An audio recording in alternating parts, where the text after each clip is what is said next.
unit 4th, chapter 9 from SLM of MBA. Okay. I'll first start asking you what is working capital. What do you know about working capital? क्या होता है working capital? जो day to day operations के लिए पैसा चाहिए होता है, और एलैबोरेट करो.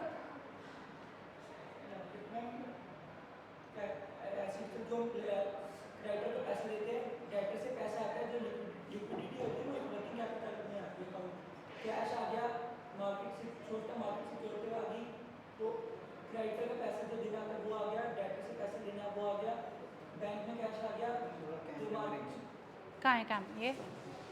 ठीक है. Perfect, perfect. So basically, working capital is current asset minus current liability. It is an indicator of liquidity in the organization. Very quickly, let me give you a synopsis of the balance sheet of the company. Balance sheet has assets. Within assets, we have non-current assets. Within non-current assets, we have PPE. What is PPE, guys? Property, plant and equipment. Then further, we have intangible assets. Yes. We also have financial assets, long-term financial assets. Companies' money may have been invested in the equity of other companies for a longer term, or may have been invested in the long-term bonds issued by other companies or government. All of that becomes non-current assets. Then we come to current assets. Within current assets, we have inventory. We have account receivables or debtors, debt receivables. Further, cash and cash equivalents, cash and short-term securities, financial securities, cash and cash equivalent or cash and marketable securities. Fixed assets हो चुके बेटा. Patents intangible assets में आएगा. Patents are intangibles and usually patents long term assets होते हैं, intangibles ही long term assets होते हैं. ठीक है. Fourth, this may or may not be the part of a company's balance sheet, but prepaid expenses, that is also is a current asset. Prepaid expenses. ठीक है. इन सबको add कर देंगे तो ये मेरी पूरी बुक साइज बन जाएगी, बैलेंस शीट साइज बन जाएगी. Then we start with equity and liability side. Equity and liability side में सबसे पहला क्या आता है? Shareholders funds.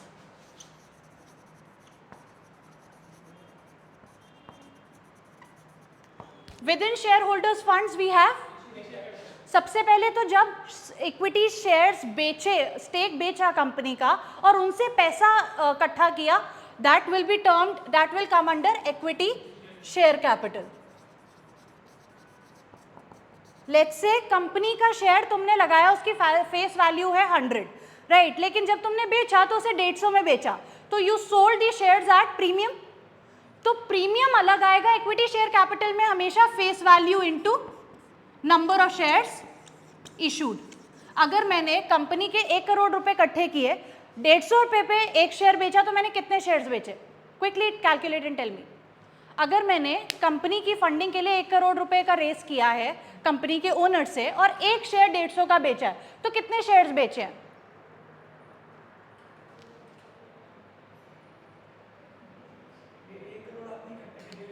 एक करोड़ की मैंने फंडिंग उठाई है, ठीक है, और एक शेयर 150 का बेचा है, तो मैंने कितने शेयर्स बेचे? 1 crore upon 150. Yes, okay, works. कितना आया? कैलकुलेटर यूज कर सकते हो एग्जाम में. ओके. सो इक्विटी शेयर कैपिटल के सामने 150 नहीं आएगा, 100 into number of shares that I issued वो आएगा. और इसके नीचे आता है reserves and surplus. Reserves and surplus में एक होता है सिक्योरिटीज प्रीमियम, जिसके अगेंस्ट वो पैसा आएगा जो प्रीमियम के नाम पे उठाया, 50 into number of shares issued. ठीक है. तो शेयर होल्डर्स फंड में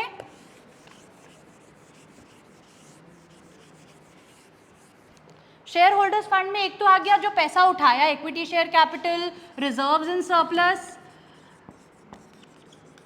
कंपनी जो प्रॉफिट कमाती है वो सारा का सारा डिविडेंड के फॉर्म में डिस्ट्रीब्यूट नहीं करती, वो रिटेन कर लेती है और उसके एसेट्स में लगा देती है, लेकिन वो पैसा है किसका? It belongs to equity shareholders. Equity shareholders have a stake in the profits of the company, have a stake in the assets of the company. तो कंपनी के जो भी प्रॉफिट है, चाहे उनके हाथ में इन फॉर्म ऑफ कैश आया या नहीं आया, वो भी इक्विटी शेयर होल्डर का ही है.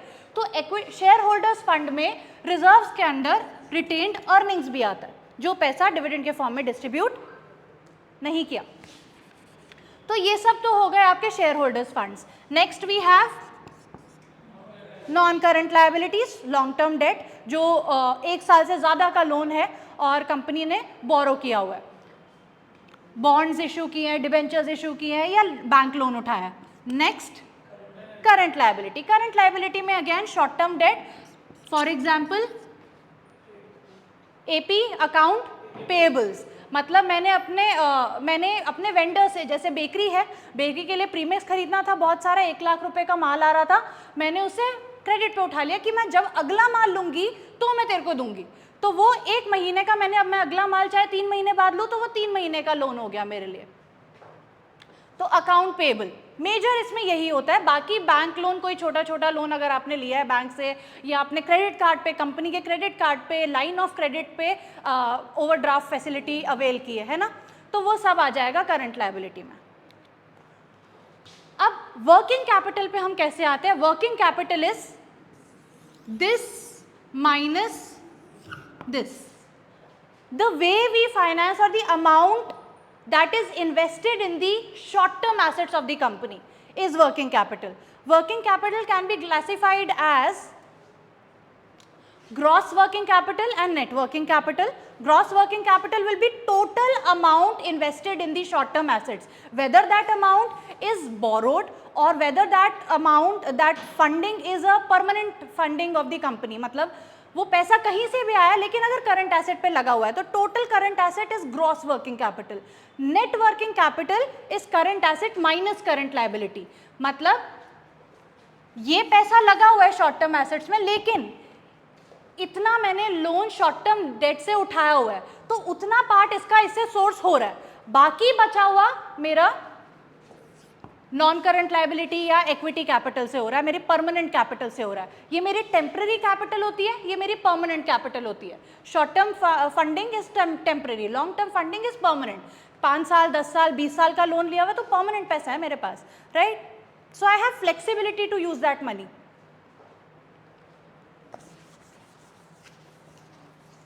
ये दिख रहा है ना? ओके.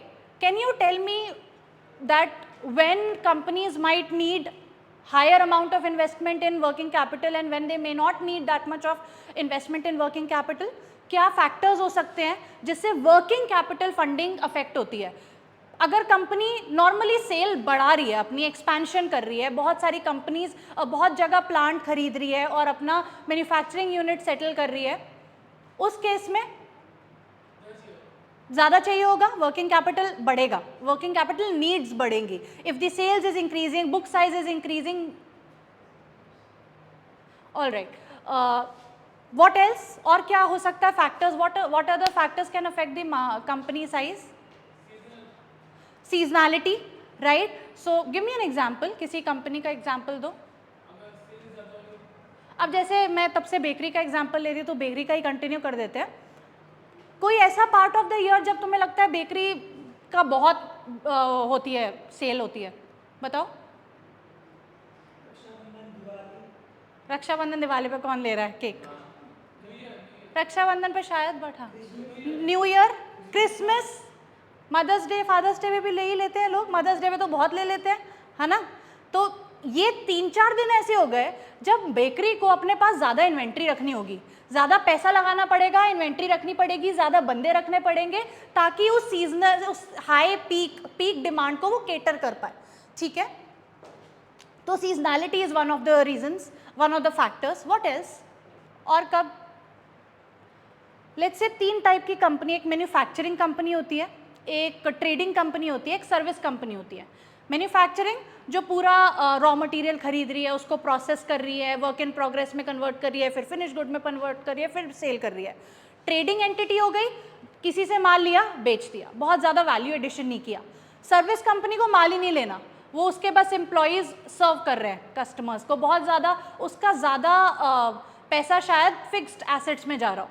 तो अब इन तीनों में से किसको ज़्यादा इन्वेस्टमेंट वर्किंग कैपिटल में करने की ज़रूरत है? हाँ, मैन्युफैक्चरिंग को भी और ट्रेडिंग को भी। मैन्युफैक्चरिंग को क्योंकि उसको पहले तो रॉ मटेरियल खरीदना है, उसको फैक्ट्री में लोड करना है, उसके बाद उसको कन्वर्ट करना है, सेमी फिनिश गुड बनाएगा, फिर उसको कहीं स्टोर करेगा, फिर उसमें वैल्यू एडिशन करके फिनिश गुड बनाएगा, फिर उसे स्टोर करेगा, वेयर हाउस में डालेगा, जब वो बिकेगा डिस्ट्रीब्यूटर को देगा तो वो खाली होगा। तो बहुत लंबा टाइम तक उसको अपने पास इन्वेंट्री स्टॉकअप करना पड़ता है in different forms, in form of raw material, finished good, semi finished good, इसलिए उसको काफ़ी इन्वेंट्री चाहिए, ज़्यादा वर्किंग कैपिटल चाहिए। ट्रेडिंग कंसर्न को भी शायद ज़्यादा इन्वेंट्री चाहिए, बट उसको रॉ मटेरियल नहीं चाहिए, उसको सेमी फिनिश गुड भी नहीं चाहिए, उसको सिर्फ फिनिश गुड चाहिए, है ना। तो nature of the company, nature of the industry will affect the amount that is needed in working capital. ये हो गया मैन्युफैक्चरिंग, ट्रेडिंग, सर्विस हो गया, सेल्स हो गया। Credit policy, do you think credit policy of a company can affect the working capital requirement of a company? How?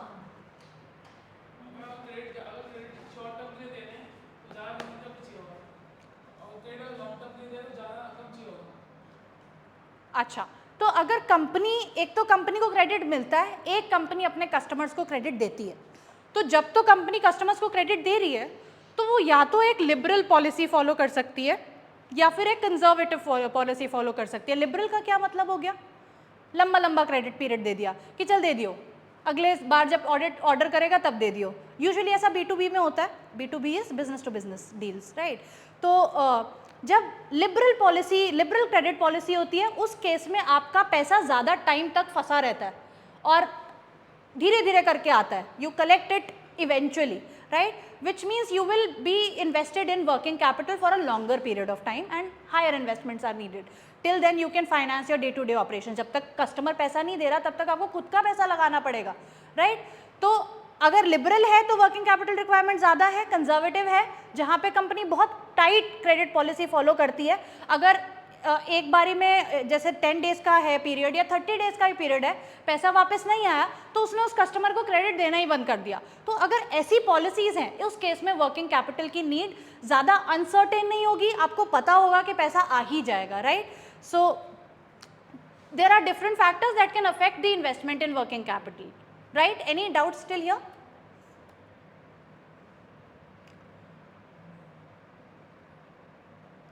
Okay, so then कुछ permanent working capital and temporary working capital में भी classification हो सकता है। Very quickly, taking the example of bakery, we saw कि normal days पे तो bakery 20,000 की सेल करती है, लेकिन mother's day, Christmas, new year पे वो 1-1 लाख की सेल करती है।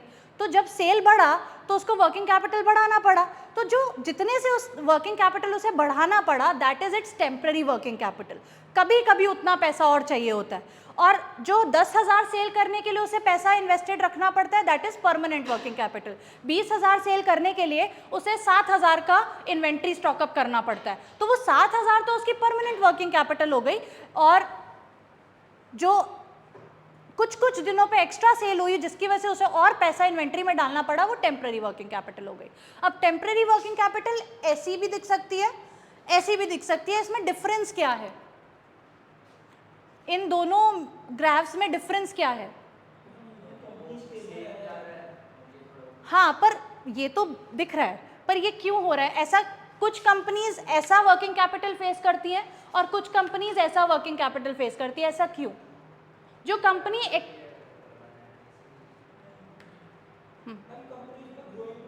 एग्जैक्टली यहाँ पे कंपनी एक्सपैंड कर रही है।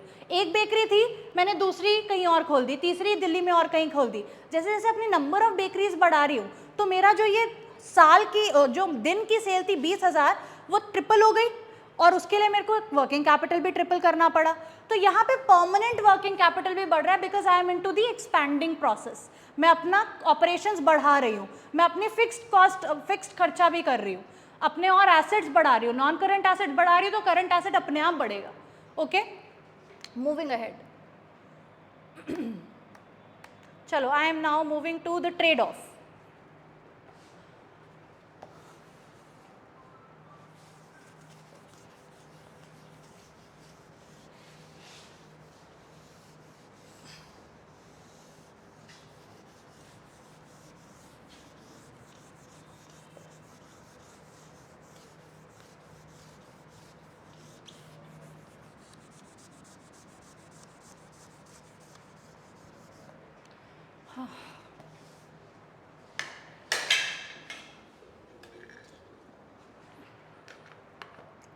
All right, so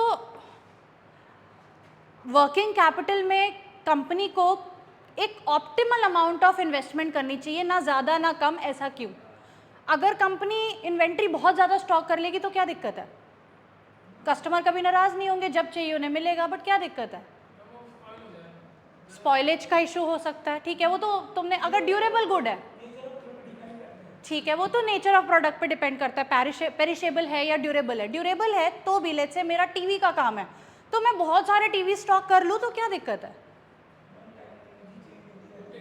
technology obsolete हो जाती है, वो भी ठीक है, चलो तुम टीवी पे भी आ गए। बोर्ड, वाइट बोर्ड स्टोर कर लूँ मैं बहुत सारे, तो कोई दिक्कत है? ठीक है, तो बात यह है कि जब करंट एसेट में पैसा लगता है, इन्वेंट्री में पैसा लगता है, तो आपके पास अपॉर्चुनिटी कॉस्ट ऑफ मनी याद है कि आप यही पैसा कहीं और लगा के ज़्यादा रिटर्न कमा सकते थे। करंट एसेट तो आपके normal day to day operations के लिए है, उस पर आपको कोई रिटर्न नहीं बन रहा, तो उसमें उतना ही पैसा लगाओ जितना ज़रूरी है। अगर मेरे को पता है कि हर दिन मेरी सिर्फ 10 बोर्ड बिकते हैं, तो मैं 20 स्टॉक क्यों करूँगी? 20 करूँगी तो उसके लिए मेरे को स्पेस ज़्यादा चाहिए, कैरिंग कॉस्ट ज़्यादा हो गया, होल्डिंग कॉस्ट ज़्यादा हो गया, और वही पैसा, वो 10 बोर्ड का पैसा कहीं और किसी और प्रोजेक्ट में लगाती तो बेटर रिटर्न मिल सकता था। तो अपॉर्चुनिटी कॉस्ट ऑफ मनी है। So there is always a trade off between liquidity and profitability.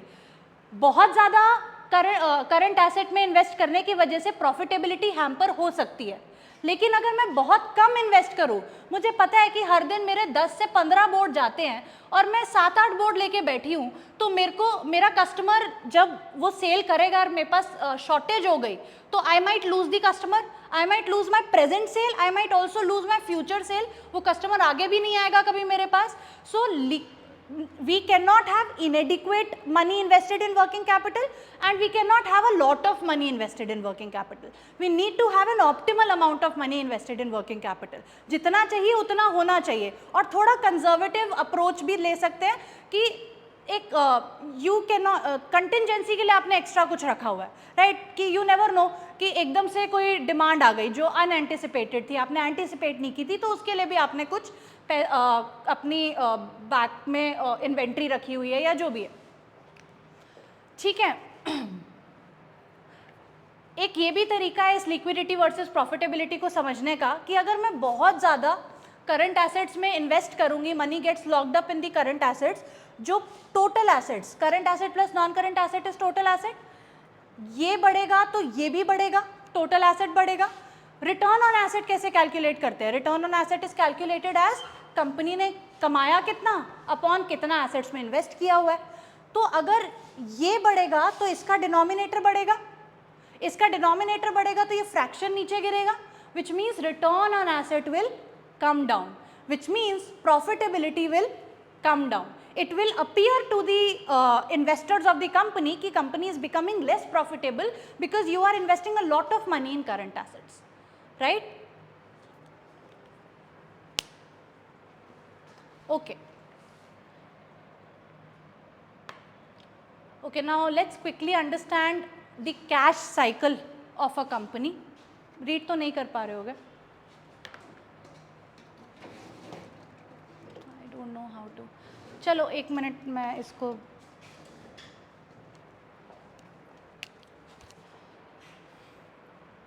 ये टाइम 0 है, ठीक है. आज मैंने गुड्स खरीदे, purchase of goods on credit, credit पे गुड्स खरीदे. आज से 1 महीने बाद मैंने ये जो क्रेडिट पे गुड्स खरीदे थे वो पे कर दिए, ठीक है. और आज से 2 महीने बाद मैंने जो ये गुड्स खरीदे थे उसको कन्वर्ट करा फिनिश्ड गुड में और उसको सेल कर दिया, ठीक है. लेकिन क्रेडिट पे सेल किया. उसके 1 महीने बाद मैंने ये पैसा रिसीव किया, ठीक है. तो ये लिखा है कलेक्शन ऑफ रिसीवेबल्स. ये 0 to 1 के बीच में लिखा है, ये खुद से बना लो एक बारी. You start with time 0, In 1 month from now, you pay your creditors. Yes. Average payment period. Time 0 के 2 महीने बाद you sell the inventory, you sell the finished good. Inventory को finished good में convert किया, process किया और उसको बेच दिया. और उसके 1 महीने बाद आपने collection of receivables, जो आ गया आपका average collection period. अब इसका क्या मतलब है?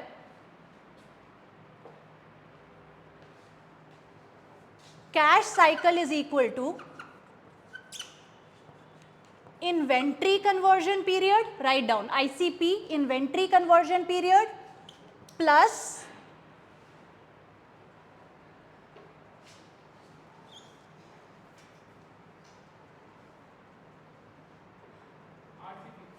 days receivable period या collection period. वो RCP इसका एक वो है सेगमेंटेशन, अभी हम टोटल में कर रहे हैं. Inventory conversion period, days collection period minus deferral period. Deferral period also known as average payable period.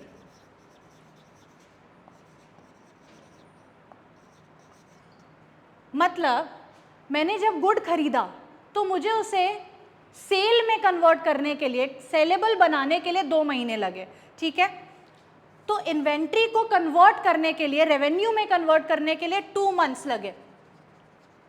और उसके बाद 1 महीना लगा वो सेल को कैश में कन्वर्ट करने के लिए. सेल से जब कलेक्शन हुई तो +1 मंथ. लेकिन जो मैंने रॉ मटेरियल खरीदा था उसकी पेमेंट भी मैंने 1 महीने बाद की है, -1 मंथ. तो जो मेरा पैसा इन्वेंट्री में स्टक रहा वो 3 महीने -1 मंथ, सिर्फ 2 मंथ्स के लिए रहा. This is the cash cycle of the company और net operating cycle of the company. Net operating cycle of the company.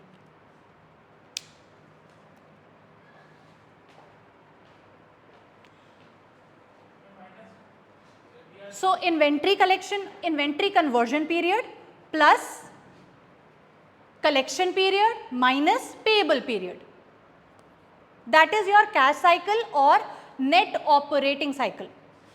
Gross operating cycle क्या होगा? Yes, R नहीं है वो. अच्छा, days receivable period, ठीक है. DRP is days receivable period. तो टोटल साइकिल तो 3 महीने का है. 2 महीने रॉ मटेरियल आया, 2 महीने लगा उसको बेचने में, कन्वर्ट करके बेचने में, और फर्दर 1 महीना लगा पैसा आने में. तो 3 महीने का ऑपरेटिंग साइकिल है टोटल. लेकिन क्योंकि मैं भी 1 महीने बाद पेमेंट करती हूँ तो मेरा नेट जो पैसा ब्लॉक्ड है वो 2 महीने के लिए. तो 3 - 1 2, तो वो नेट ऑपरेटिंग साइकिल हो गया. ठीक है.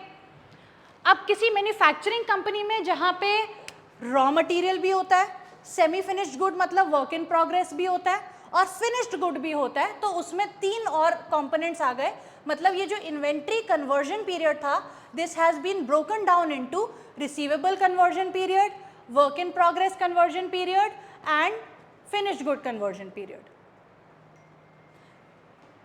कि रॉ मटेरियल आया, उसको फैक्ट्री में रखा, पहले फैक्ट्री के वेयर हाउस में रखा, फिर फैक्ट्री में लाए, प्रोसेसिंग की, सेमी फिनिश्ड गुड बना, फिर उसको दूसरे डिपार्टमेंट में बेच के फिनिश्ड गुड बनाया, फिर लोड किया, वेयर हाउस में रखा, फिर बेचा. तो ये तीनों का जो टाइम लगा वो तीनों को ऐड कर दो. फिर पैसा कलेक्शन में जो टाइम लगा वो भी ऐड कर दो. डी यहाँ पे है रिसीवेबल कलेक्शन पीरियड. ठीक है. और जितना मैंने टाइम लगाया पैसा देने में वो माइनस कर दो. Credit period allowed by suppliers. Usually इसका न्यूमेरिकल नहीं आता, बट थियरी के लिए ही आ जाता है. थियरी बेस्ड कैश साइकिल क्या है या नेट ऑपरेटिंग साइकिल क्या है. ठीक है.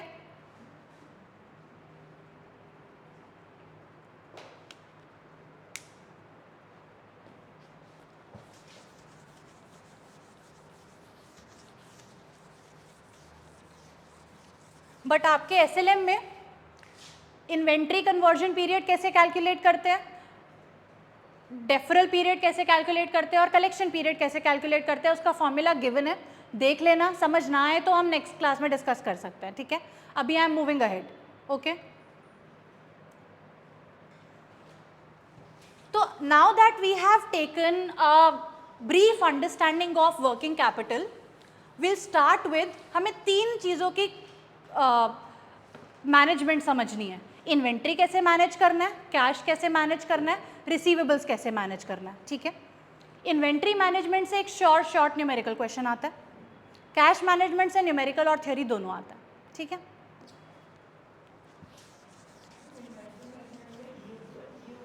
एग्जैक्टली EOQ आएगा, वही है मेन इसमें.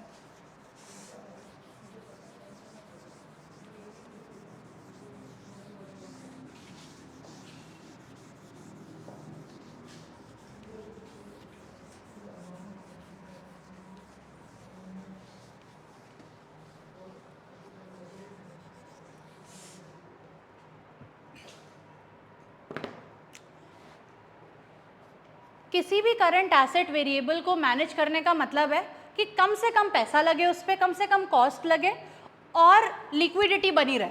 मेरी लिक्विडिटी हैम्पर ना हो, शॉर्टेज ना आए. राइट.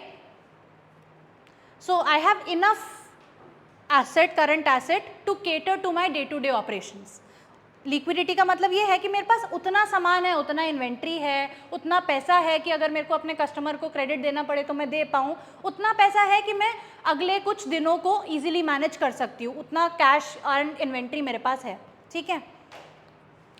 तो इन्वेंट्री मैनेजमेंट में 3 कॉस्ट है. इन्वेंट्री रिलेटेड 3 कॉस्ट है. एक उसकी कैरिंग कॉस्ट, कि अगर मैं इन्वेंट्री ज़्यादा मंगवा लेती हूँ या कम मंगवाती हूँ तो उसका स्टोरेज कॉस्ट कितना जाएगा. Right. Inventory carrying cost. Then ordering cost. Ordering cost क्या होगा?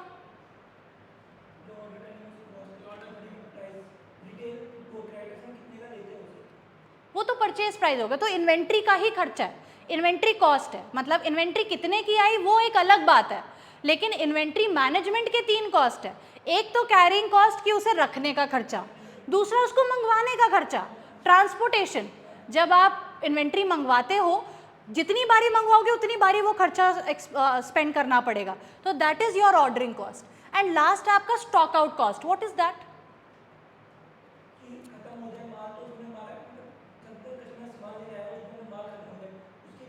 शॉर्टेज होने से हमारा रेप्यूटेशनल डैमेज कितना हो रहा है, हमारा लॉस कितना हो रहा है. मतलब मैं अपने कस्टमर को सर्व नहीं कर पा रही और वो कस्टमर की फ्यूचर सेल्स भी मैं लॉस कर सकती हूँ. तो that is stock out cost. ठीक है. So the very important model in inventory management is EOQ model, also known as economic order quantity. इसी पे ही न्यूमेरिकल आता है.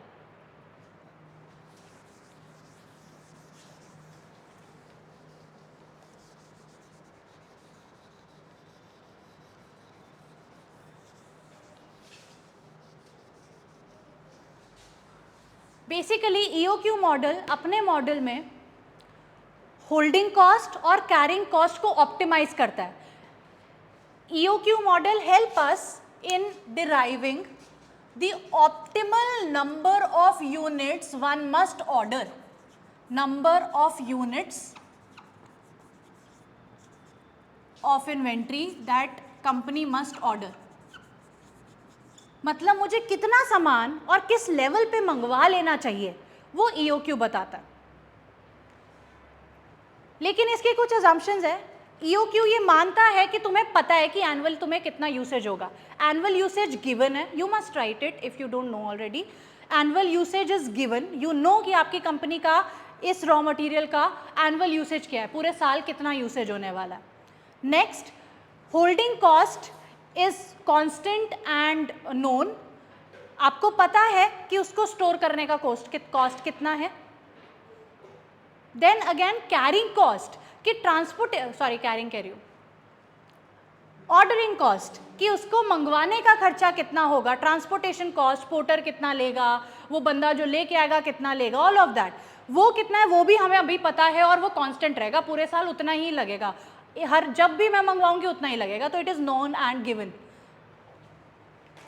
ठीक है. तो ये तो कुछ अजम्पशंस हो गए EOQ मॉडल के. So first let's understand the holding cost and how we calculate the holding cost.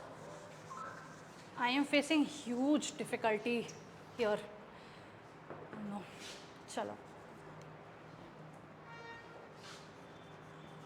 Holding cost समझते हैं कैसे कैलकुलेट होता है।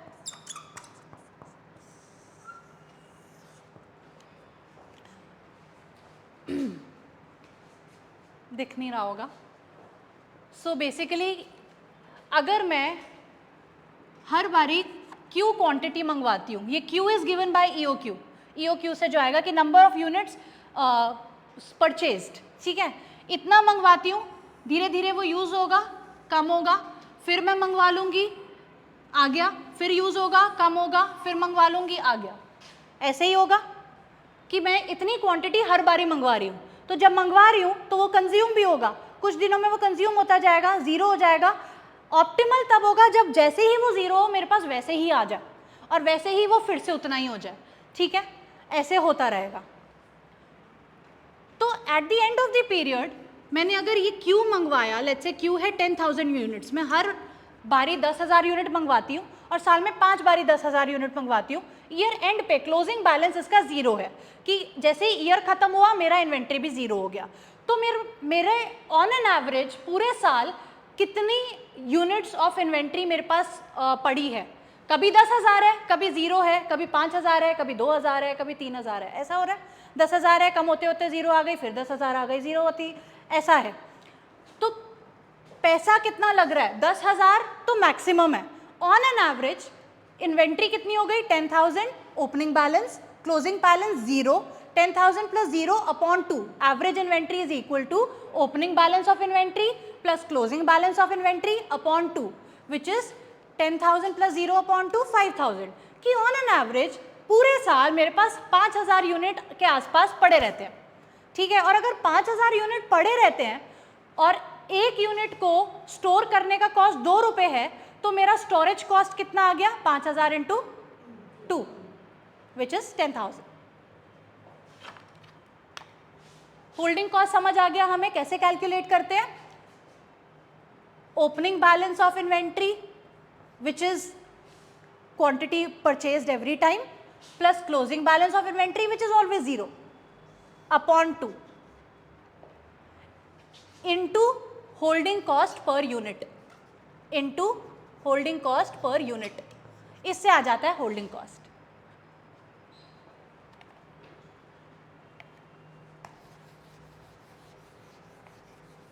हम बस EOQ करेंगे, इसके 2 क्वेश्चंस करेंगे जो बहुत इंपॉर्टेंट है, then I will wind up, ठीक है।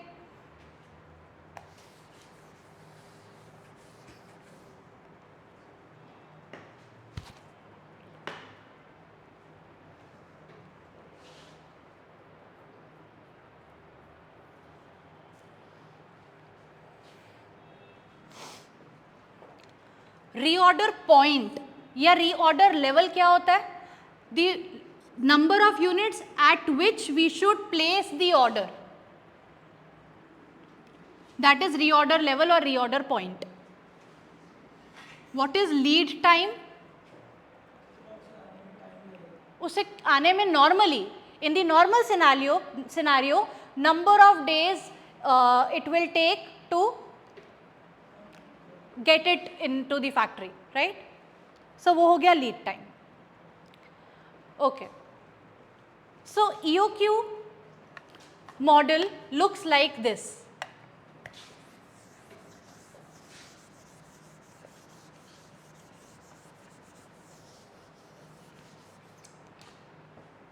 EOQ is equal to square root of 2 into annual usage of goods, annual usage कि मेरे को रॉ मटेरियल पूरे साल में कितना चाहिए होगा, दैट इज एनुअल यूसेज, ये मुझे ऑलरेडी पता है,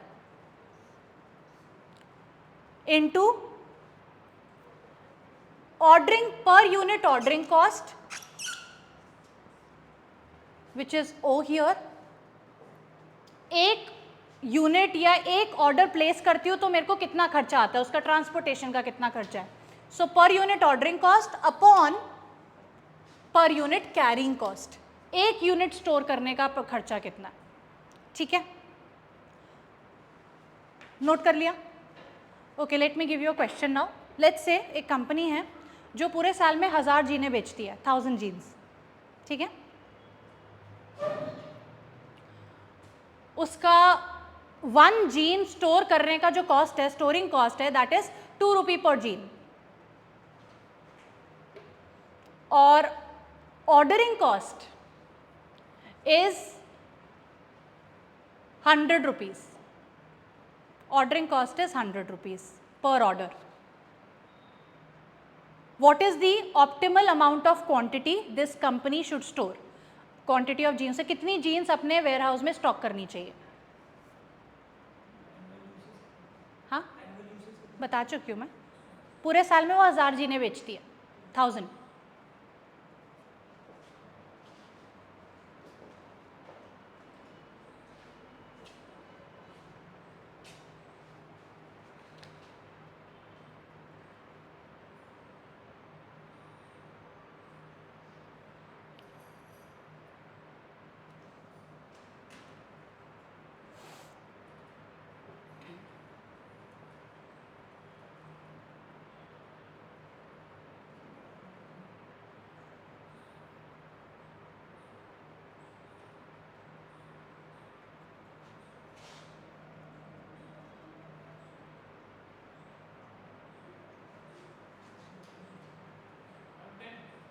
Let others calculate.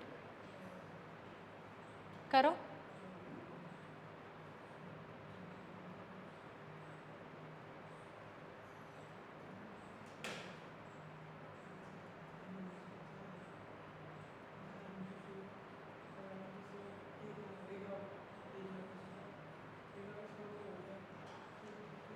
Square root करना है।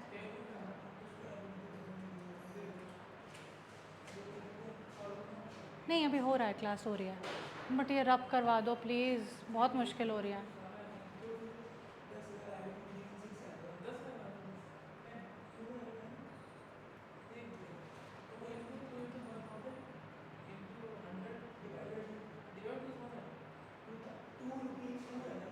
हाँ, 2 रुपये। सो ऑर्डर कॉस्ट है 100 रुपये और कैरिंग कॉस्ट है 2 रुपये पर यूनिट।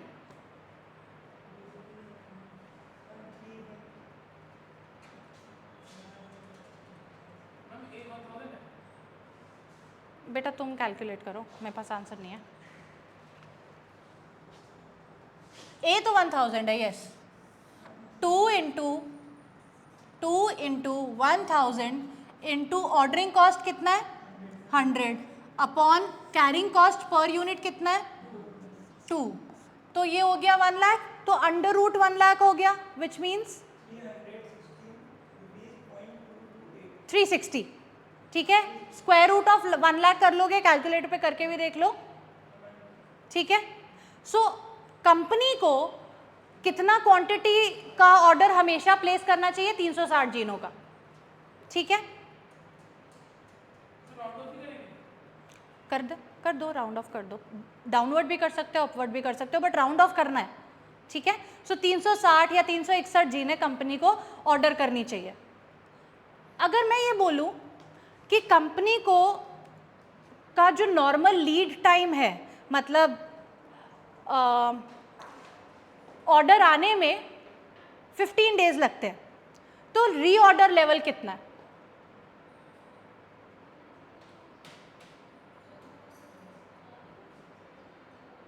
अगर जीन आने में लगता है कितना दिन? 15 दिन, तो उसे कब ऑर्डर कर लेना चाहिए कि जैसे ही 0 हो और 360 जीने मेरे पास फिर आ जाए? Reorder level is equal to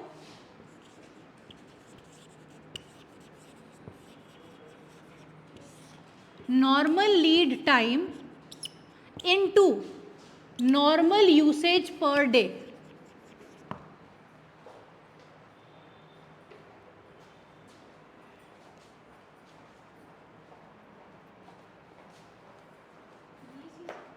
सारा कुछ हटा दो, जो जो हट सकता है। हाँ हाँ, नहीं ये नहीं हट रहा, ये तो मैंने लिखा। परमानेंट है ना, आप काट देना, आप काट देना। हाँ, आप बोल दोगे या मैं बोल दूँ? लेकिन हाँ, थोड़ा बहुत ही हट रहा है।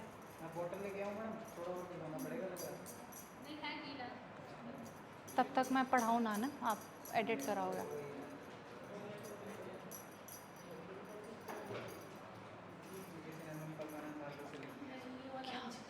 हाँ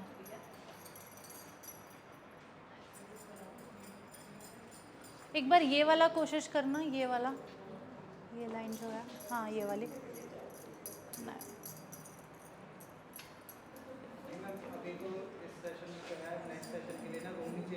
प्लीज़, अबे मेरे को नेक्स्ट लेक्चर भी यही है मेरा शायद। हाँ तो ये कैसे करूँ?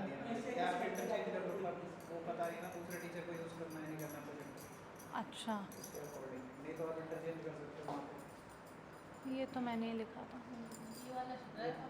हाँ ये नहीं, चलो कोई बात नहीं, अभी मैं मैनेज कर रही हूँ। आप नेक्स्ट क्लास के लिए या तो देखोगे अभी आज के नहीं, वो तो नेक्स्ट डे तो हाँ डेफिनेटली ठीक है। Okay again reorder level is equal to normal lead time into normal usage per day, which means कि अगर मैं 360 दिनों में 1000 जीनें बेचती हूँ तो एक दिन में कितना यूज़ हो रही है जीन? 1000/360, ठीक है। 1000/365 भी कर सकते हो, जैसे भी आप अजम्पशन ले सकते हो कि आपके कितने दिन हो गए। तो एक दिन में कितनी जीन यूज़ होती है? जितना भी आया, ठीक है। उसको अब एक दिन में इतनी होती है, 15 दिन में कितनी होगी? जितना टाइम आएगा लगेगा आने में। सो 15 इंटू 2 पॉइंट क्या आया? 15 इंटू 2.74 कितना आया? 41। तो जैसे ही मेरा क्वांटिटी, जीन्स की क्वांटिटी 360 मंगवाई, ठीक है, 360 से जैसे ही वो 41 पे आ गई मुझे ऑर्डर प्लेस कर देना चाहिए, क्योंकि जैसे ही ये 41 जीरो होगा वैसे ही मेरे पास 360 फिर आ जाएगा। लिख लिया? फॉर्मूला लिख लिया? Normal lead time which is 15 into normal usage per day. Normal usage per day हमने कैसे निकाला? 1000 था एनुअल यूसेज, 1000 है 365 दिनों का यूसेज, 1000/365 करेंगे तो नॉर्मल यूसेज पर डे।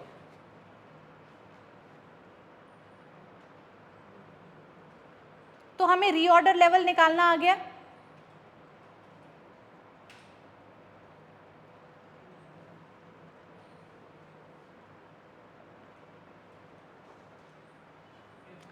अब फटाफट all 4 of you are going to solve this question in your notebooks and I am going to check it in each of your notebooks. Question पढ़ो और खुद से सॉल्व करो चारों के चारों। ये भी बहुत सिंपल क्वेश्चन है बट डू इट।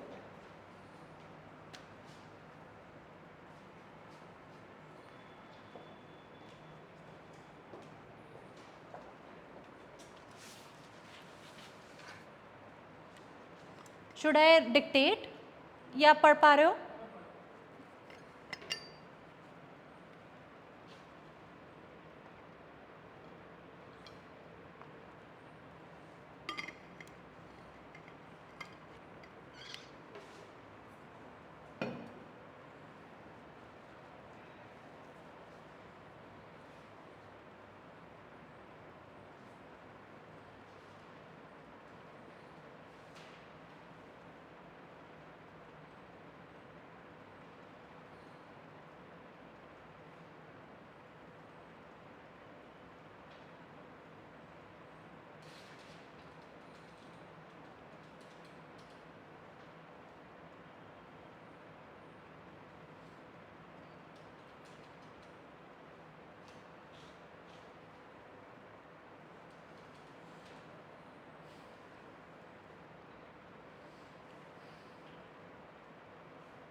हो गया, रुको, करो करो जो कर रहे हो करो। किसी को पूछना, यू वांट टू आस्क कुछ? नहीं कर रहे हो?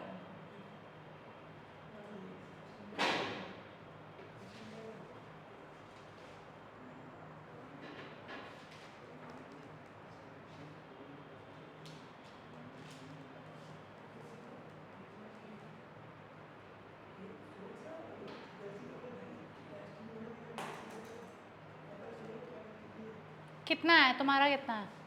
4000, ठीक है। करो, खुद करो। चलो कैसे किया है बताओ। 2 इंटू एनुअल यूसेज गिवन है 40,000 इंटू ऑर्डर कॉस्ट गिवन है 480 upon carrying cost per unit चाहिए हमें, है ना। इसमें क्या गिवन है? कैरिंग कॉस्ट 15% ऑफ, जब भी ऐसा कुछ गिवन हो तो 15% of inventory cost, inventory cost की 15%। तो पूरे साल का कैरिंग कॉस्ट गिवन है which is 15% per year. So 15% of 40,000 into पूरे साल का कॉस्ट कितना है? 40,000 इंटू 16। जब भी कैरिंग कॉस्ट या होल्डिंग कॉस्ट परसेंटेज टर्म में गिवन हो तो उसको हमेशा मल्टीप्लाई करना इन्वेंट्री कॉस्ट से, ठीक है। तो इन्वेंट्री कॉस्ट मेरे साल की कितनी है? 40,000 साल का यूसेज है यूनिट्स, एक यूनिट आता है 16 रुपए का, तो 40,000 इंटू 16, 40,000 इंटू 16 कितना आया? 15% ऑफ 6 4 64, 6,40,000 आया। 15% ऑफ 6,40,000 कितना हो गया? 96,000। तो पूरे साल का कैरिंग कॉस्ट आया 96,000, ठीक है। लेकिन मेरे को क्या चाहिए? Carrying cost per unit. तो अगर 96,000 40,000 यूनिट का है तो 96,000 अपॉन 40,000 एक यूनिट का आ जाएगा carrying cost per unit, which is how much? 2.4।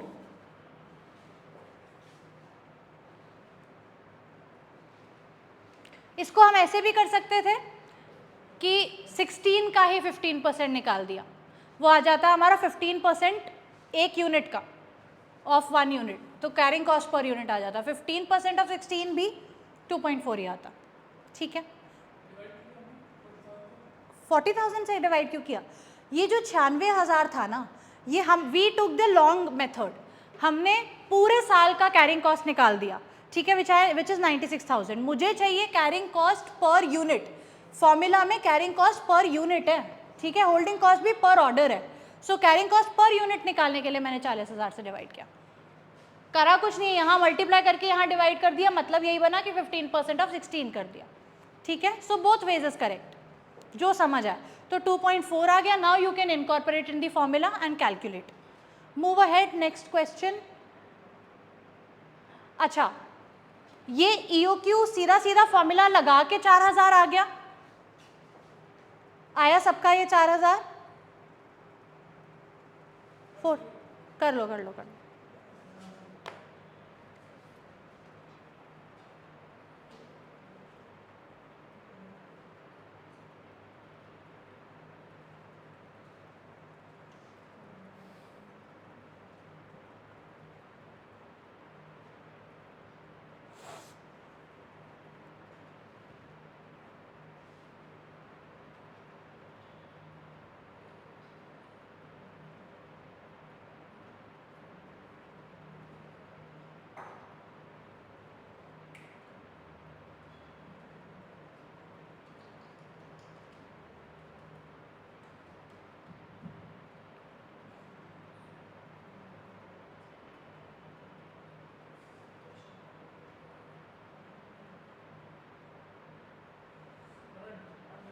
Done done हो गया। तो EOQ का डायरेक्ट फॉर्मूला यूज किया and we could calculate the optimal quantity. We could have taken a long process जहाँ पे हम अलग अलग ऑर्डर साइजेस का अगर मैं 1000 यूनिट मंगवाती, अभी मेरे को लग रहा है कि मेरे को 4,000 यूनिट मंगवाना चाहिए जिससे मैं मिनिमाइज कर पाऊंगी इन्वेंट्री मैनेजमेंट कॉस्ट, ठीक है। अगर मैं 1000 यूनिट मंगवाती तो मुझे 40 बार मंगवाना पड़ता और 40 बार ऑर्डर कॉस्ट करना पड़ता बियर, तो एक बार करने का कितना है 480, इज इट? तो 480 into 40 would become my 19,200 order cost. और कैरिंग कॉस्ट कितना है? होल्डिंग कॉस्ट मैंने बताया था, एवरेज क्वांटिटी निकाल लेंगे। 1000 अगर मैं एक बार में मंगवा रही हूँ, 1000 जीरो हो रहा है, फिर 1000 मंगवा रही हूँ, 1000 जीरो हो रहा है, फिर 1000 मंगवा रही हूँ, तो 1000 plus zero upon 2, opening balance plus closing balance upon 2, average inventory मेरा इस केस में 500 यूनिट है। 500 यूनिट इनटू 2.4, 2.4 आया था कैरिंग कॉस्ट, तो 500 इंटू 2.4 आ गया 1200, तो 19,200 प्लस 1200 20,400 है मेरा इन्वेंट्री मैनेजमेंट कॉस्ट अगर मैं 1000 यूनिट्स मंगवाऊँ। ऐसे ही मैं 2000 मंगवाऊँ तो 12,000 है, कम होता जा रहा है। 2500 मंगवाऊँ तो 10,680 है, 4000 मंगवाऊँ तो 9600 है, 4000 की जगह 5000 मंगवाऊंगी तो 9840 हो गया, 9840 हो गया। सबसे कम कॉस्ट कहाँ पे है? 4000, जो हमने डायरेक्टली ईओक्यू का फॉर्मूला लगा के कैलकुलेट किया। तो ये करके दिखाने की जरूरत नहीं है, I am just telling you how it is being calculated. Understood? Do this question. मैं एक बार डिक्टेट कर दूं। चलो ये तीनों पार्ट्स करने हैं, इसमें सिर्फ थर्ड पार्ट थोड़ा सा डिफिकल्ट है, rest two you can do, but you have to do all 3। ये लास्ट क्वेश्चन है।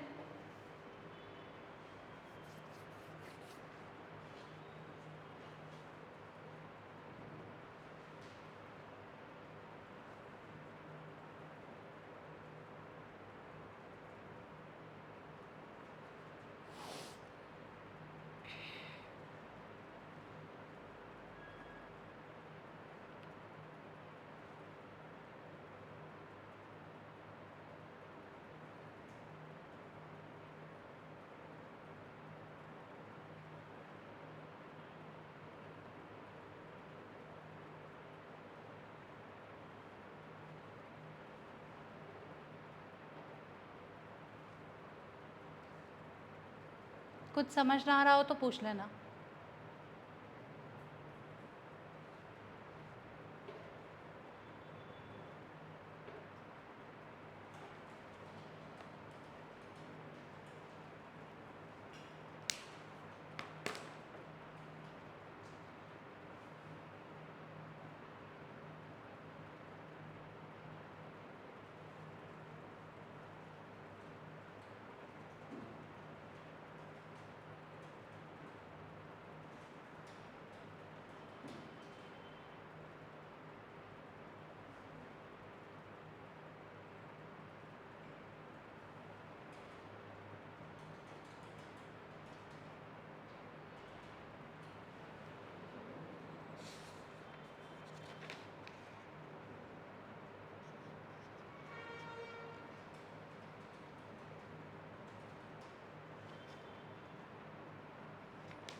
डन। एग्जाम्पल 2 का फर्स्ट पार्ट का क्या आंसर है? 6000। और रीऑर्डर लेवल 4800।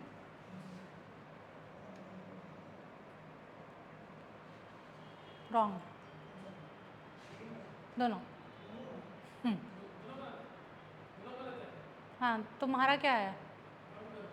करो।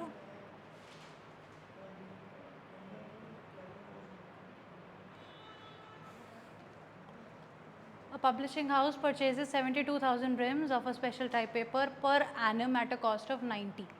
तो 2 into 72,000 into 500 upon 90 का 5% is 5% per year.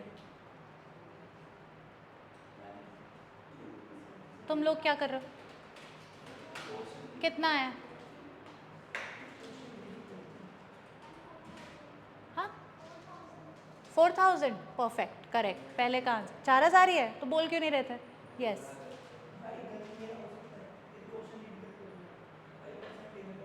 हाँ जी, 4000 आ गया। अब मेरे को सेकंड पार्ट बताओ।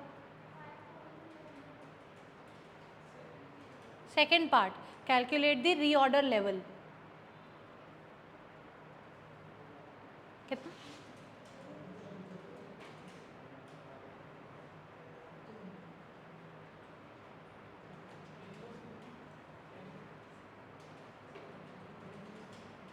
रीऑर्डर लेवल का मैंने बताया था ना, normal lead time into normal usage per day. हाँ, कभी भी रीऑर्डर लेवल ईओक्यू से ज़्यादा नहीं हो सकता। तुम 4000 मंगवा रहे हो, रीऑर्डर लेवल है कि वो 4000 कितना कम हो जाए जब तुम फिर से 4000 की क्वांटिटी प्लेस करोगे, तो कम ही होगा 4000 से जो भी वैल्यू होगी। Normal lead time into normal usage per day, ये फॉर्मूला यूज़ करके रीऑर्डर लेवल निकलेगा। ईओक्यू 4000 है। परफेक्ट।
तुम बताओ तुम्हारा कितना है? 80,000।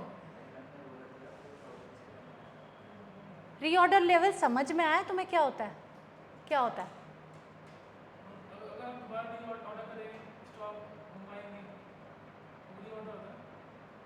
रीऑर्डर लेवल हो गया कि स्टॉक कितने पे रह जाएगा जब तुम स्टॉक का ऑर्डर दे दोगे। रीऑर्डर लेवल किस 4000 मंगवाया, 4000 कम होगा, पर ऐसा नहीं है कि जब 4000 जीरो होगा तब तुम ऑर्डर दोगे, क्योंकि तब ऑर्डर दोगे तो बहुत दिन तुम्हारे पास जीरो इन्वेंट्री रहेगी, तो उससे पहले दोगे ना। तो किस यूनिट पे आते ही ऑर्डर दोगे, तो 4000 से तो कम ही होगा। Normal lead time into normal usage per day. Order मंगवा आने में कितना टाइम लगता है? 20 दिन। एक दिन में नॉर्मल यूसेज कितनी है रिम की, वो निकाल लो, मल्टीप्लाई कर दो।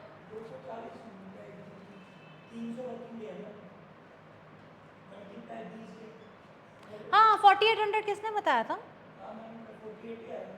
हाँ, सही तो था।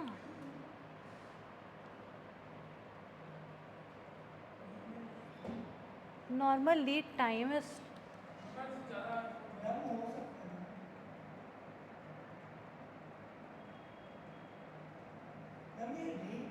वो टाइम है जिस पे हमें इससे पहले इस अच्छा, पहले से जो क्वांटिटी है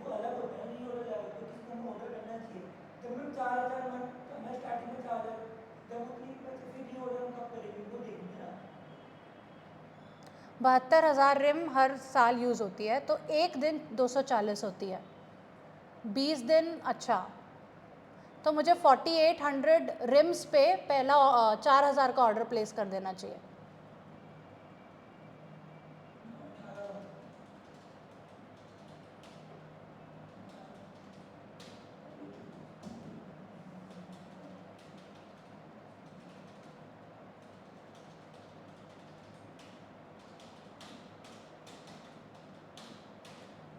so here the case is कि हम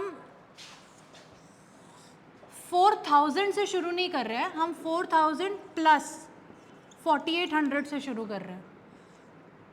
कि मेरे पास जब 4800 थी तो मैंने 4000 का ऑर्डर किया, वो जैसे ही 4800 पे थे, ये परमानेंट स्टॉक मेरे पास रहेगा 4800 का। जैसे ही वो इधर आएगा फिर मैं ऑर्डर कर दूंगी, लेकिन वो ज़ीरो होगा तब तक। ज़ीरो, एक मिनट, 4800 ज़ीरो होगा, करेक्ट। तो ये तो इतना ही आया।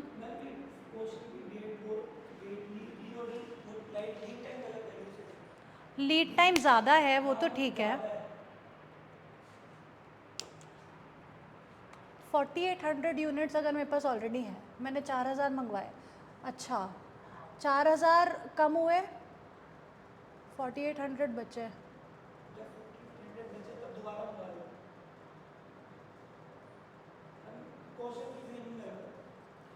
पता नहीं, कुछ तो यहाँ पे एडअप नहीं हो रहा।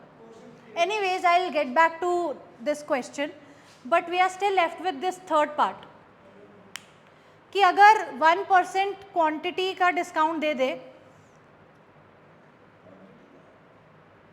मतलब अगर सप्लायर, अभी तो तुमने ये बोला कि तुम्हें 4000 यूनिट मंगवाने चाहिए, सप्लायर कह रहा है कि 18000 या उससे ज़्यादा एक साथ मंगवाओ, तो मैं तुम्हें 1% का पूरे इन्वेंट्री पे डिस्काउंट दे दूंगा।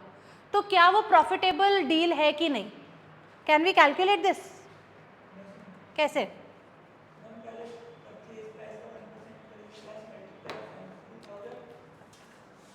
हमें बेसिकली निकालना है total inventory cost if we order 18,000 units in one go. तो यहाँ पे मेरा जो क्वांटिटी ऑर्डर्ड है वो 18,000 है, 18,000 यूनिट्स। सबसे पहले होल्डिंग कॉस्ट निकालेंगे, ऑर्डरिंग कॉस्ट निकालेंगे, फिर इन्वेंट्री कॉस्ट निकालेंगे, इसको टोटल कर देंगे। ठीक है, तो होल्डिंग कॉस्ट कितना आया? 18,000 यूनिट में ऑर्डर करती हूँ, तो 18,000 अपॉन 2 एवरेज इन्वेंट्री इनटू, मेरे को टोटल साल में 72,000 रिम चाहिए, 18,000 एक बार में ऑर्डर कर रही हूँ, है ना? तो 18,000 ज़ीरो होएगा, फिर 18,000 आएगा, ऐसे ही करेंगे हम। तो 18,000 upon two 9,000 on an average मेरे पास इन्वेंट्री रहती है। और एक यूनिट का कितना है कैरिंग कॉस्ट? 5% ऑफ 90 कितना आ रहा है? 4.5। 90 क्यों नहीं आया? नहीं नहीं नहीं, अभी होल्डिंग कॉस्ट तो मेरा इंटरनल है, स्टोरेज कॉस्ट है, इन्वेंट्री वो यहाँ पे आएगा। इन्वेंट्री जब मैं खरीद रही हूँ,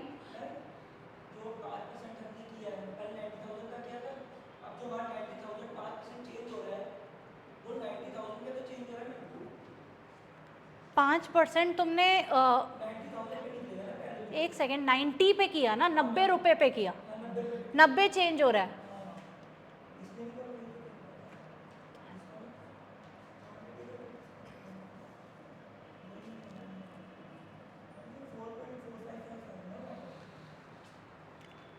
अभी क्या आ रहा है तुम्हारा carrying cost? 4.5। So again storage cost, although you are right कि मेरा इन्वेंट्री कॉस्ट ही चेंज हो गया तो मुझे उसके बेसिस पे लगाना चाहिए, बट अगर मैं ऐसे सोचूं कि मेरा जो रेंट है वो 5% ऑफ 90 इंटू 72,000 ये है, ठीक है। यही बोल रहा है ना, 90 रुपये इंटू 70,000 जो भी आता है उसका 5% मेरा होल्डिंग कॉस्ट है, यही बोल रहा है। तो ये जो वैल्यू है, ये जो रेंट है मेरे लैंड का, या इम्प्यूटेड कॉस्ट भी हो सकता है या आउट ऑफ पॉकेट कॉस्ट हो सकता है ना भी हो, मेरा खुद का भी लैंड हो, रेंट में ना भी दे रही हो, बट जो भी है ये वैल्यू मेरे लिए रेंट है। भले ही ये कॉस्ट 90 से थोड़ा कम हो गया, 1% कम हो गया, तुम्हारी मर्जी है, तुम चाहो तो इसको 90 से 1% कम करके भी कर सकते हो, वो गलत नहीं है, बट मेरे according rent is internal and is not dependent on the inventory cost right now. जब मेरा उसने कहा कि चल मैं तुम्हें डिस्काउंट दे दूंगा, तो वो डिस्काउंट है, वो कॉस्ट प्राइस तो उतना ही है ना, कॉस्ट प्राइस में वो डिस्काउंट दे रहा है तुम्हें, लेकिन जो फेस वैल्यू है इन्वेंट्री का, इन्वेंट्री यूनिट का, वो उतना ही है, 90 रुपये की है, और 90 रुपये के हिसाब से जो मेरा होल्डिंग कॉस्ट आ रहा है वो इतना आ रहा है, 72,000 इंटू 90 कितना हुआ?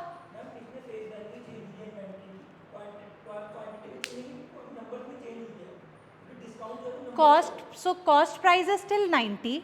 हाँ, वो ट्रेड डिस्काउंट तुम्हें मिल रहा है क्योंकि तुम ज़्यादा ऑर्डर कर रहे हो, ज़्यादा ऑर्डर नहीं करोगे तो 90 ही रहेगा ना, तो कॉस्ट प्राइस तो 90 ही रहेगा, लेकिन ज़्यादा ऑर्डर, ज़्यादा माल लेने पे वो तुम्हें टोटल वैल्यू पे 1% का डिस्काउंट दे रहा है, लेकिन अभी भी कॉस्ट प्राइस 90 ही है, डिस्काउंट मिल रहा है, पैसा कम लग रहा है, मैं मान रही हूँ, लेकिन कॉस्ट प्राइस यूनिट उतने का ही है, ठीक है। अगर मैं 17,000 भी ले लूँ तो भी तो 90 का ही दे रहा है, 16,000 दे दूँ तो भी 90 का दे रहा है ना। तो कॉस्ट प्राइस वो है, वो कह रहा है कि माल ज़्यादा उठाओ तो मैं तुम्हें ओवरऑल 1% डिस्काउंट दे दूंगा, तो डिस्काउंट है, I agree, but cost price नहीं चेंज हो रहा, ठीक है। मतलब तुम्हें तो कम पड़ रहा है, मैं मान रही हूँ कि तुम्हें 90 माइनस 1% पड़ रहा है, लेकिन उसका सेलिंग प्राइस अभी भी 90 है, वो 90 माइनस 1% तुम्हें तब पड़ेगा जब तुम 18,000 या 18,000 से ज़्यादा का माल उठाओगे, समझ आया?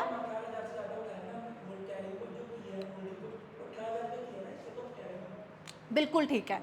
अब इस केस में मैं 18,000 का माल उठा रही हूँ, मैं मान रही हूँ, मेरे को इन्वेंट्री की कॉस्ट 90 माइनस 1% पड़ रही है, आई एग्री, लेकिन जो होल्डिंग कॉस्ट है it is still storage cost, मेरा इंटरनल कॉस्ट है ये, मेरा जो लैंड है जितना मेरे को रेंट लग रहा है वो अभी भी उतना ही लग रहा है, वहाँ पे डिस्काउंट मिलने से यहाँ का रेंट कम नहीं हो रहा है।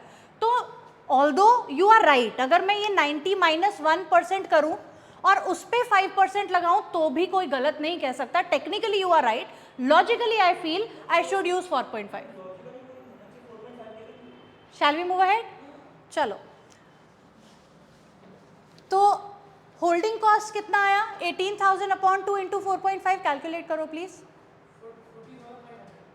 40,500। अब ऑर्डरिंग कॉस्ट बताओ कितना आया, कैलकुलेट करके बताओ। मंगवाने का कॉस्ट कितना है? एक बार में 18,000 मंगवा रही हूँ, पूरे साल में मुझे 72,000 चाहिए, तो कितनी बार मंगवाऊंगी into ordering cost. Let others calculate, खुद से करो, खुद से करो।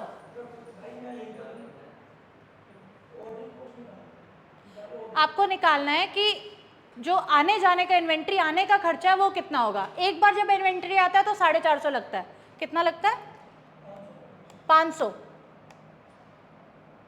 लगता है। एक बार जब ऑर्डर आता है तो 500 लगता है। यहाँ पे कितनी बार ऑर्डर आ रहा है? अगर मैं 18,000 का माल मंगवाती हूँ, पूरे साल में मुझे कितना चाहिए? क्वेश्चन पढ़ो और बताओ। 72,000, पूरे साल मुझे 72,000 रिमे चाहिए, 18,000 करके मंगवा रही हूँ, तो कितनी बार मंगवाऊंगी?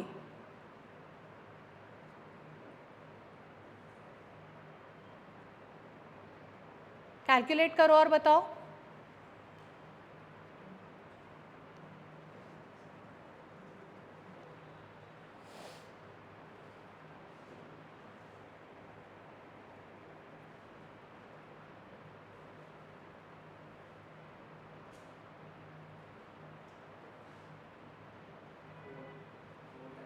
फोर टाइम्स, एक बार मंगवाने 72,000 अपॉन 18,000 है ना, 72,000 चाहिए, 18,000 एक बार में मंगवा रही हूँ तो 4 बार ही मंगवाऊंगी। एक बार मंगवाती हूँ तो कितने रुपए लगते हैं? 500। 4 बार ही मंगवाऊंगी तो कितना लगेगा? 2,000। ऑर्डरिंग कॉस्ट आ गया 2,000।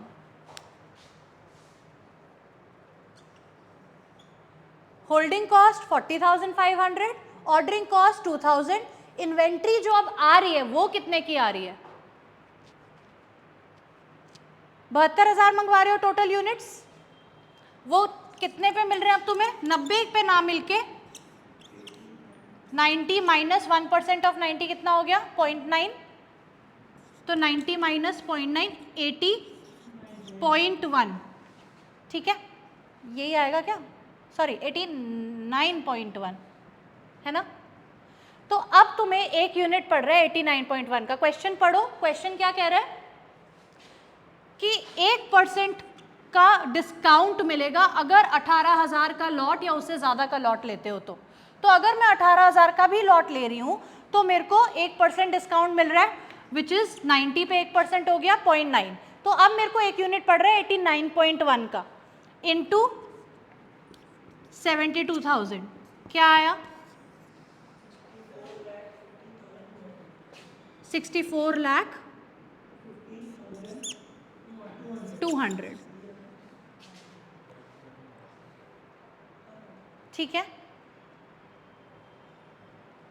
अब ये सबको ऐड कर दो, 40,500 लगा स्टोर करने का, 2,000 लगा ऑर्डर करने का, और 64,15,200 लगा टोटल इन्वेंट्री बाय करने का। इन सबको ऐड कर दो।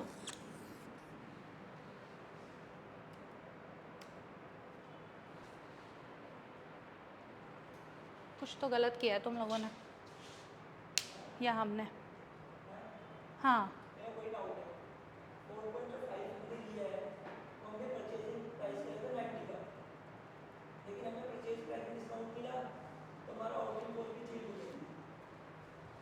एक सेकेंड बच्चे,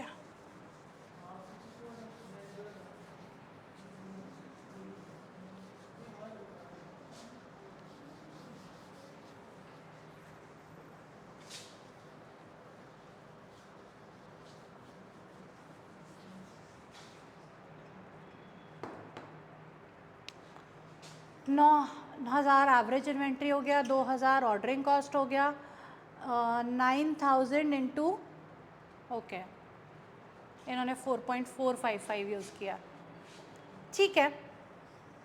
हमारा पहले कितना आया था होल्डिंग कॉस्ट? 40,500 आया था, काफ़ी फ़र्क पड़ गया। सो दे हैव टेकन 90 का कितना परसेंट है? इंस्टेड ऑफ टेकिंग 90 का 5% दे आर टेकिंग 90 माइनस 1% का 5%, बाकी सब तो ठीक है। ये 64,15,200 ही आया था अभी, ये आया था, ठीक है। ये तीनों ऐड करना है। वो वाला बताओ अभी जो आया था आपका 64,57,700, ये भी चल जाएगा बट ठीक है, बेटर आई थिंक यही है। तो ये अगर मैं 18,000 यूनिट्स का माल मंगवाती हूँ तो मेरे को इतने का कॉस्ट पड़ रहा है। अब मैं इसको कंपेयर करूंगी इकोनॉमिक ऑर्डर क्वांटिटी से जो मेरा आया था ऑर्डर, कि अगर मैं 4,000 का मंगवाती हूँ तो मेरे को कितना कॉस्ट पड़ रहा है। 4,000 रिम मंगवाती हूँ तो एवरेज इन्वेंट्री हो गई 2,000, 2,000 इंटू 4.5 9,000 हो गया मेरा storage cost.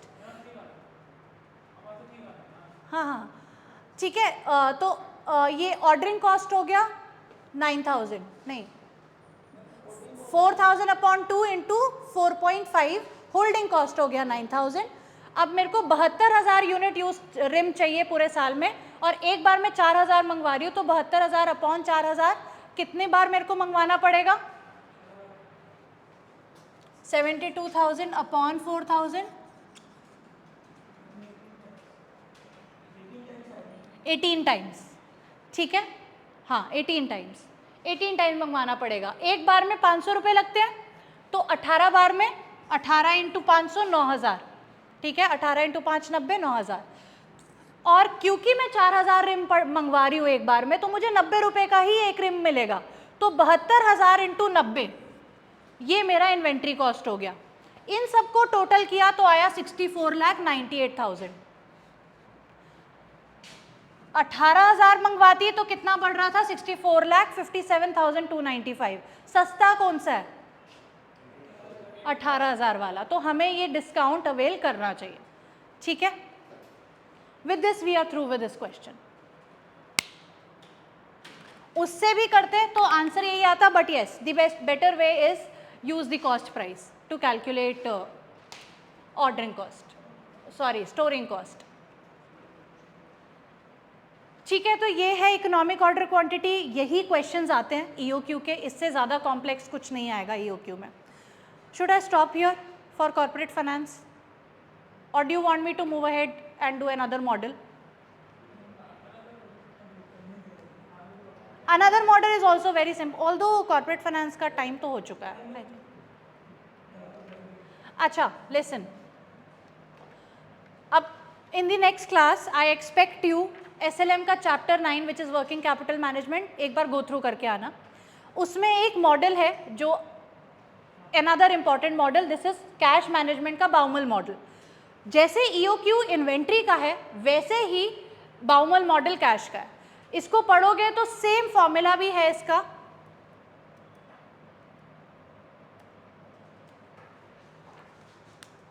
It is very similar to EOQ, 2 into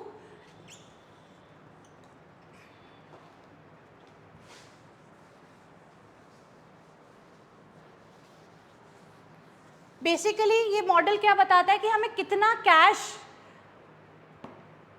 replenish करना चाहिए, मतलब हर बारी कितना कैश मेंटेन करना चाहिए और जब कितना कैश हो जाए कि मैं उसको रिप्लेनिश करूं, और जब रिप्लेनिश करूं तो कितना कैश वापस डालना चाहिए। तो जैसे इकोनॉमिक ऑर्डर क्वांटिटी इन्वेंट्री की कितना क्वांटिटी ऑर्डर होना चाहिए ये बताता है, बाउमल मॉडल बताता है कि कितना कैश हमें हर वक्त अपने पास मेंटेन करके रखना चाहिए। तो अगेन कैश के भी कॉस्ट होते हैं, एक ट्रांजैक्शन कॉस्ट होता है कि जैसे अगर मेरे को कैश रिप्लेनिश करना है तो मुझे अपनी मार्केटेबल सिक्योरिटी या तो अपनी FD तोड़वानी पड़ेगी, या कोई ट्रेजरी बिल में इन्वेस्ट किया हुआ है तो उसको सेल करना पड़ेगा, या फिर किसी फलाना बैंक से अपने आप को NEFT करना पड़ेगा, तो एक ट्रांजैक्शन कॉस्ट आएगी। तो जैसे इन्वेंट्री में ऑर्डर कॉस्ट होता है, कैश में ट्रांजैक्शन कॉस्ट होता है। जैसे इन्वेंट्री में स्टोरेज कॉस्ट होता है, कैश में भी स्टोरेज कॉस्ट होता है कि कैश रखने का अपॉर्चुनिटी कॉस्ट क्या है।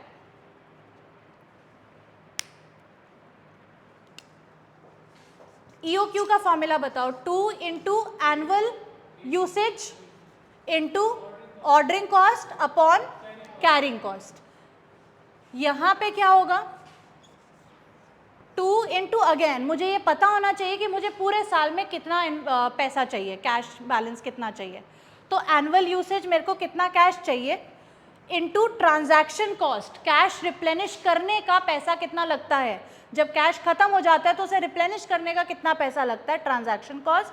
ऑर्डरिंग कॉस्ट की जगह आ गया ट्रांजैक्शन कॉस्ट, अपॉन यहाँ कैरिंग कॉस्ट की जगह आ गया अपॉर्चुनिटी कॉस्ट, कि ये कैश अगर मैं मार्केटेबल सिक्योरिटी को नहीं बेचती, ट्रेजरी बिल को नहीं बेचती, तो उस पर रिटर्न अर्न कर रही होती, FD नहीं तोड़वाती तो उस पर रिटर्न मिल रहा होता। तो यहाँ पे आ गया वो रिटर्न जो अगर मैं कैश रिप्लेनिश ना करती तो मेरे को मिल रहा होता, अपॉर्चुनिटी कॉस्ट। बस सेम फॉर्मूला है, and with this we can get the optimal cash balance a company should maintain. अब ये तुम खुद पढ़ के आओगे, cash management model by Baumol, ठीक है, और इसका एक क्वेश्चन हम नेक्स्ट क्लास में करेंगे और वर्किंग कैपिटल के न्यूमेरिकल्स खत्म हो जाएंगे, ठीक है। I stop here and we are yet to do FMI। हम ब्रेक ले सकते हैं 10 मिनट्स का and then we can be back, okay.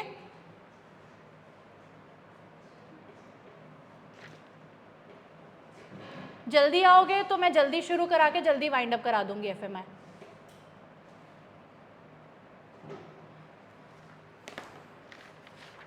ये SLM ले लो, FMI का तो नहीं होगा SLM।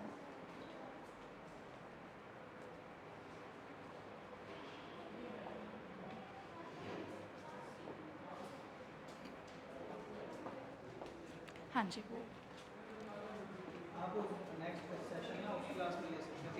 प्लीज़ कर दीजिए। टीचर आ नहीं रहा है। अच्छा अच्छा